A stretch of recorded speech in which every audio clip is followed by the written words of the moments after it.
Polres Prengseu menetapkan 2 dari 8 pemuda yang tergabung dalam kelompok gangster Bom 21 sebagai tersangka atas dugaan kepemilikan senjata tajam tanpa izin.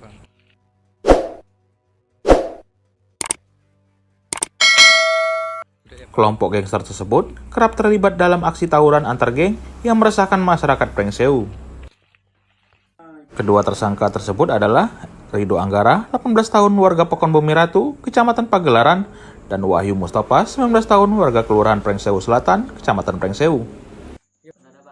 Sementara 6 pemuda lainnya yang turut diamankan masih berstatus sebagai saksi dan dalam proses pembinaan. Kasat Reskrim Polres Prengseu, AKP Johannes Erwin Parlindungan Sihombing menjelaskan, penetapan tersangka dilakukan setelah keduanya terbukti membawa senjata tajam saat hendak melakukan tawuran. Johannes mengungkapkan, pengungkapan kasus ini berawal dari unggahan foto dan video aksi tawuran yang menggunakan senjata tajam yang viral di media sosial. Dalam penangkapan tersebut, polisi juga menyita 20 celurit modifikasi, sejumlah handphone, dan 1 unit sepeda motor yang menjadi barang bukti. Dari hasil pemeriksaan, diketahui bahwa geng Bom 21 mendapat tantangan tawuran dari kelompok geng asal Kabupaten Pesawaran melalui media sosial Instagram pada Senin 5 Mei. Saat ini, proses penyelidikan terhadap pelaku masih terus berlangsung. Kedua tersangka dijerat pasal 2 ayat 1 Undang-Undang Darurat Nomor 12 Tahun 1951 tentang kepemilikan senjata ilegal dengan ancaman hukuman 10 tahun penjara.